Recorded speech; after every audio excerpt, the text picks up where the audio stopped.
All right. Good afternoon, everyone. There was a little bit of an interruption. I had to take my family from the airport. They just came back from the Rebbe.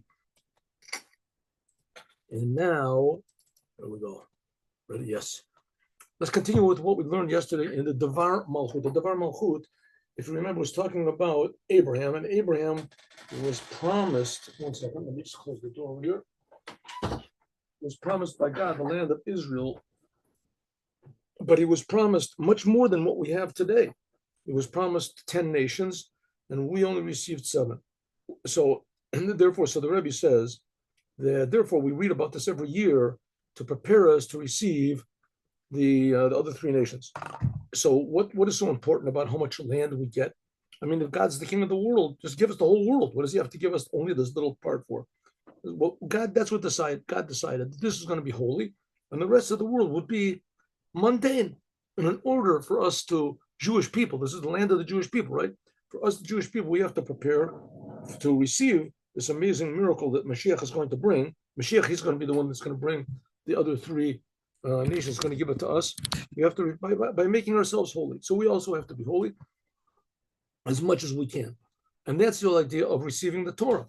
We've received the Torah. We received the Torah on Mount Sinai over 3,000 years ago, but we really did not receive it. We only received the outside of it. The Torah and the commandments, they're all true, but the soul of it, we didn't receive. So the commandments are all true, and every letter of the Torah is true. And you can't change the meaning. The meaning won't change, but the meaning will become deeper. It will become more real. It'll become more. It's like the difference between let's say, a sleeping person and a person that's awake. Right? The person that's asleep still has all of his limbs. Well, it's the same thing. The Jews have all the Torah, all the commandments, but they're not alive. We don't feel the godliness in it. So, therefore, we're going to get the full land of Israel. We're going to get the full Torah, and the Jewish people will also be complete. And that's what Abraham began. That's what he began. Okay, this whole idea of unifying the upper worlds and the lower worlds. In other words, filling up this world with meaning, with spirituality, so that the meaning and the spirituality is not just in the spiritual realms, it's imbued in the physical, and that makes even a higher it makes a higher, the unity of them is higher than even the spiritual is alone. Okay, this idea of unifying the spiritual and the physical, and others revealing all of the potential which is in the physical, this was begun, this joining of the upper and the lower. That's the thing what God told Abraham when he was 75 years old. Lech lecha, go out from yourself, go out from who you think you are, go out from your limitations, go out from your false egotism and your false conception of what reality is, even spiritual. Go out even from the spiritual. Abraham was already spiritual when God told him. He was already a holy person when God told him Lech lecha. So go out even all of that, because God said, I want you to prepare for some new revelation that's going to come from me, that's going to really show you who you really are. This comes revealed in when God gave Abraham the circumcision. Now, the circumcision, that was like 24 years later, 24 years after God told Abraham, Lech lecha, go, 24 years later. It says, that's when really, and that's mentioned in this week's Torah portion, right? This week's Torah portion tells us, it begins with God saying to Abraham, Lech lecha, go out from where you are. But it's sort of the high point is when God gives this commandment of circumcision to Abraham, and he makes a new covenant with him. Says that's okay. What is this thing of the circumcision? We spoke many times. That the power, the ability that the Jewish people have, and to do the commandments after the giving of the Torah, that it should permeate and make, how do you say, a permanent holiness in physical things. The things that you do the commandments with. Makor, the source is in what the commandments that Abraham, Isaac, and Jacob did. So it's explained. We said, remember yesterday, it was just today in the morning, that Abraham did the whole Torah before it was given. Abraham was able to do all the physical mitzvahs, commandments before the Torah was given. Now, just again to repeat,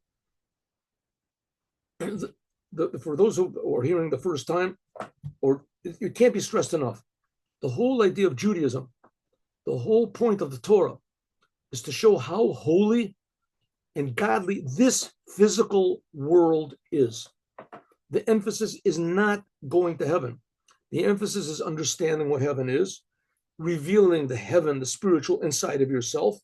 But the point of it is only that it should be an inspiration for physical things in this world, to do good and to turn from bad. Physical world. And that's the whole novelty of Abraham, Isaac, and Jacob. That's why in the whole 5 books of Moses not mentioned heaven or hell. Because the main thing is this physical, to make this physical world holy, higher, more godly than the highest levels of heaven. So who understood this? Who was the first person to realize that heaven is very, very high, but this world potentially is what God really wants, and it's infinitely higher, infinitely godly. Who was the first? Abraham, Isaac, and Jacob. They were the first ones to realize this, because clearly we can see that it's not so. This world is a very low, frustrating, not spiritual place at all. It's filled with lies and licentiousness and evil and etc. So how can you say this world is higher than all the others? It's because this world we have the challenge to defeat and to transform these things that are against God, the darkness. In this world we can transform the darkness. Who was the first one to realize not to take this physical world or even to take the spiritual world at face value? Abraham, Isaac, and Jacob. Abraham, Isaac, and Jacob. Before the giving of the Torah, says that what the fathers, Abraham, Isaac, and Jacob did, this was a sign and an encouragement to us. We're the children. Abraham, Isaac, and Jacob, they're the fathers, and everyone after that we're called the children. Bnei Yisrael. Yisrael was Jacob, right? And we're Bnei Yisrael. Especially by means of the commandment of circumcision. Circumcision was the big and the first uniter of the spiritual in the physical. How do you unite the spiritual and the physical? There has to be something higher than both of them that holds them together. And that's pure godliness. That's what was accomplished in the circumcision. When Abraham circumcised himself, he united in a permanent way one part of this world to the essence of God. He united spiritual and physical. Shekadushat, the mitzvah, the holiness of this commandment, even before the giving of the Torah, it remains in this limb, in the limb organ of procreation that the circumcision was made. Ubedvar gashmi, a physical thing, even after you do the commandment, even after you circumcise, that mark remains there. So it's a permanent commandment. It's not a commandment that's just one time and then it goes away and you have to do it again. Circumcision is a permanent commandment. It's there all the time. The lokamo sharam is not like all the other commandments that the Abraham, Isaac, and Jacob did. That they did the rechosayu. The other commandments that Abraham, Isaac, and Jacob did, they were mostly spiritual. Spiritual. They did physical things to indicate what was really going on in the spiritual worlds. Abraham, Isaac, and Jacob, they affected the spiritual worlds more. Even though they did physical things in order to do it, yes, but the effect that they had was not permanent in the physical world. The only exception to that was the circumcision. That was a permanent effect in the world. And therefore, Abraham said, Sim na yatachat yadcha tachat yarechi. Therefore, when Abraham wanted to find a bride for his son Yitzchak, so he was old, he couldn't go on his own, so he sent his trusted servant, Eliezer. And he said, I want you to swear. I want you to give me an oath that you won't take from the daughters of the Canaanite. You'll do exactly what I say. Do exactly what I say. Now, there's a law in Judaism that it really, a permanent oath, you have to put your hand on a Bible or on, that's where the Gentile courts got the idea from. You have to put your hand on a Bible, or in Judaism, you can put your hand on the pair of tefillin or a mezuzah or some other commandment. Well, in the days of Abraham, there was no physical Bible. There was no tefillin. There was only one commandment that was a physical commandment that was permanently godly, and that was the circumcision. So he told Eliezer, I want you to take an oath. Put your hand under my thigh. In other words, under the place of the covenant. Kadeh, in order that this would be the place of the bris, the circumcision. Kadeh shetiyazu shavua In order there should be a oath which is permanent. You take a permanent item of holiness. Because the giving before the Torah was given, there was no actual physical commandment in the world that remained holy after it was done. Because that the commandment of circumcision is something like all the commandments which are after the Torah was given, right? After the Torah was given, so everything we use for a commandment remains holy. There's different levels, there's different degrees, but let's say just in general, remains holy. The only example of this before the Torah was given was the circumcision. It remained holy. And therefore, he kashued is this circumcision. This is attached to it. It attaches all the other commandments that Abraham, Isaac, and Jacob did to all the other commandments of the giving of the Torah afterwards. So therefore, everything that Abraham did, and Isaac did, and Jacob did was a sign for the coming generations. What connected the physical commandments that Abraham, Isaac, and Jacob did when really they were 99% spiritual? They just did a little thing physically, and the spiritual did not remain in the world. There was only one commandment that did. That's the circumcision. And that linked all the other commandments that Abraham, Isaac, and Jacob did before the Torah was given to the godliness that we bring down after the Torah was given. And now may you're asking a question, what you should be asking, what is this idea of bringing godliness into the world? What do you see? You see like a blues light coming down or some sort of a harmonious stream that issues from the bowels of the spiritual infinity. What exactly is it? So the answer is the Holy Temple. That's the example. There was a place called the Holy Temple. You'd go there and you would feel God is creating me. God is creating everything. You feel happy to know that the world is in good hands and that everything is intentional. And even more, you feel that you have a responsibility to the Creator. Going to the Holy Temple was a commandment. So you have commandments. Not only God is doing these things for me, He's creating me, but I can also be His partner. That's the biggest gift of all. God gave us responsibility. You would feel this. That was Abraham. Abraham began that whole business. Abraham recognized that there's God, but he also recognized that God wants us to do things to be connected to Him. And to the degree, why? Because by means of doing these things, we make all the things in the world holy. The whole world is just a big, amazing creation. And we really realize God. So the whole world becomes like a holy temple. So the difference that occurs is not this specific, clear difference, like I say, that a beam of light comes down or a ray of sound, something starts vibrating, everything in the world. No, the whole entire world becomes elevated. You feel that everything is being created. And it's true. God is really creating the world. The world is not an accident. When a person feels that, and it doesn't seem, normal, but when a person feels that, then he feels that normal is not happy. Above normal is happy. Connecting above normal with normal is even the happiest. That's the happiest. Making this world into a big holy temple. Every detail in it.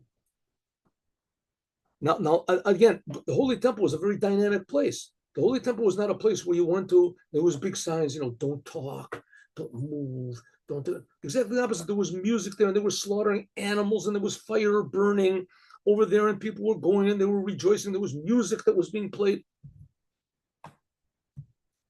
One of the reasons for this, that God chose the commandment of circumcision as a beginner to this linking of the spiritual and the physical. And this was a empowering of us to do all of the commandments after the giving of the Torah, is that in this commandment, there is a big novelty regarding all the other commandments. The circumcision is different. That by means of doing the commandment of circumcision, you can see physically that there's a physical change in a person's body. A sign is bris b'tarchem, that there is a permanent difference in your flesh. A person puts on tefillin and it leaves a little mark, a little something indentation on your arm, but it goes away up there. You can even see it a little bit. Anyway, there's a little bit of sign that something was wrapped around there. a mezuzah you can take off from your house, but the circumcision remains permanently in your flesh. That's different than any other commandment. The Torah is even more. One of the reasons for this commandment is in order to that it should make weak. It should, how do you say, hachlish?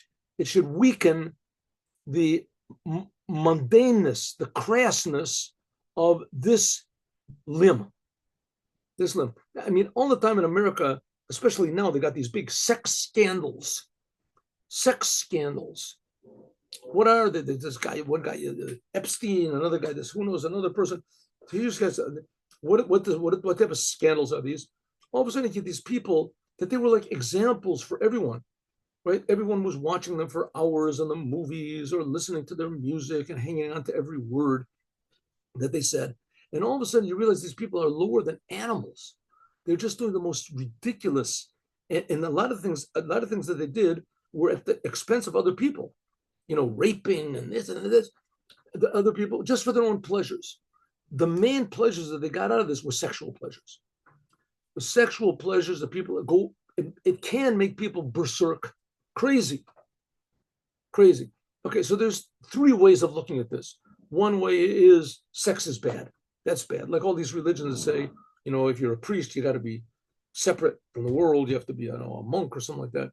Or sex is a disgusting, low, terrible thing. Keep away from it.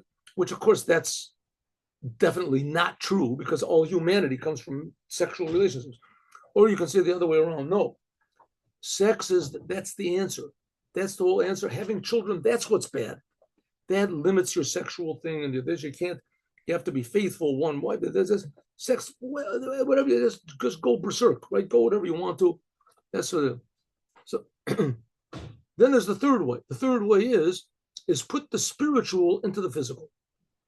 Put the spiritual into the physical. The sex act is the source of all life. Everyone is here by virtue of a male and a female that had sex. But you can make this holy.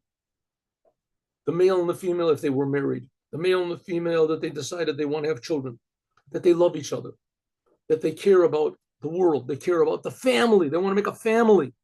They want to make a family, they want to make society, they want to make more life in the world. They want a happy thing. That's why a wedding is supposed to be a happy thing.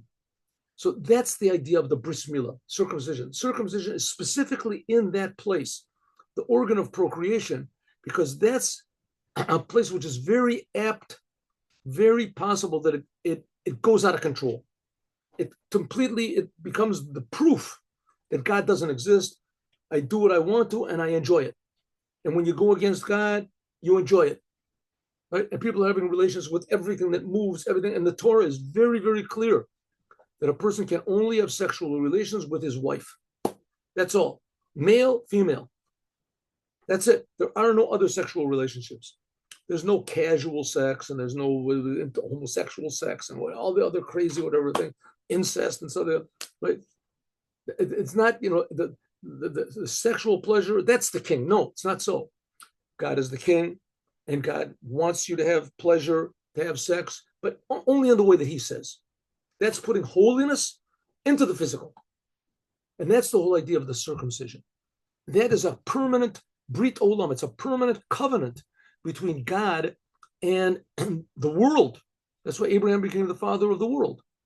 Family is holy. Children are holy. Society becomes holy. It's not for me. I am for them.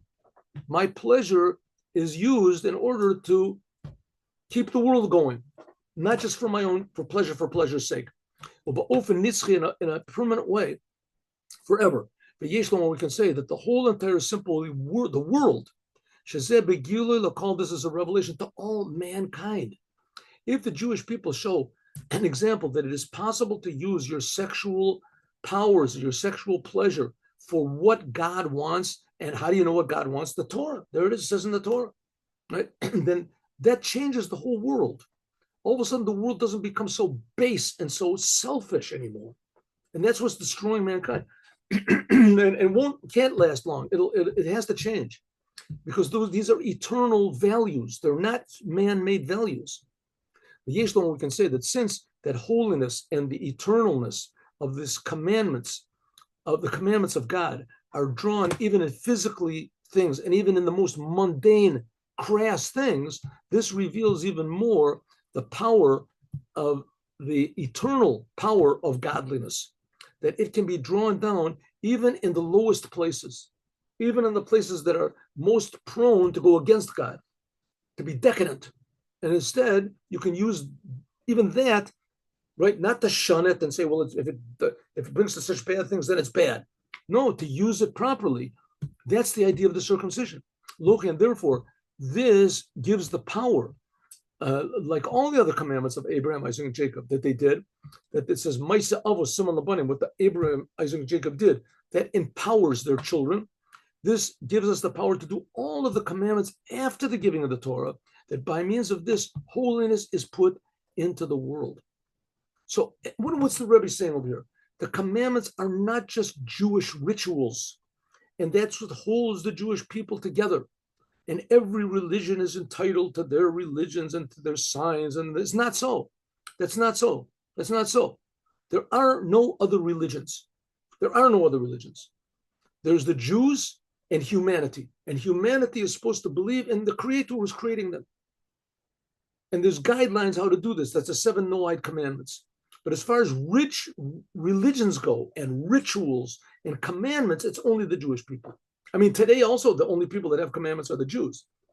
There's no other religion that has commandments. All the other commandments have rituals and ceremonies and whatever, but they don't have. So the idea of the commandments is not just to separate the Jews from everybody else. Even that's true, but it's not only true. The purpose of the commandments is to draw godliness, holiness, joy, happiness, meaning to the entire world, to all mankind. Therefore, Abraham is called the father of all mankind. It just happens to be the only ones that God directly spoke to was the Jews, but he was speaking to the Jews for the world. Therefore, it's only by means of doing the commandment of circumcision did God change the name of Abraham. Instead of Abraham being Avram, a high father, he became Avraham, the father of many nations. It means, Rashi says it means all of the world. Hamon, of multitudes of nations. And the father of all mankind. Shekain mitzvahs milah, because the commandment of circumcision gives the power to refine and to elevate, to make godly also all of the non-Jews. The non-Jews are creations of God no less than the Jews are. There's only one God. He creates everybody. And also in the physical world, and even in their mundane world, until the lowest of the lows, that there can't be any lower, that there also will shine revealed godliness. That's the power of the Creator in the creation. And this will be a complete way when God will have the rulership in the future redemption by means of the Moshiach. Then it'll be clear the difference between the Jews and the non-Jews, but each one will have holiness, the holiness of revealing God, the holiness of God, each in a different way. But that's the job of the Jews, is to reveal the truth, that God is creating everybody and loves everybody and cares about everyone, and everyone has obligations. Just Jews have a different obligation than non-Jews do. Jews are responsible for the whole world, and non-Jews are responsible for their families, wherever they are. They're not responsible for the whole entire world, to make the world godly. They're here to make the world orderly, l'shevet yetzaru. As we'll talk about more, God willing, tomorrow. 1 minute.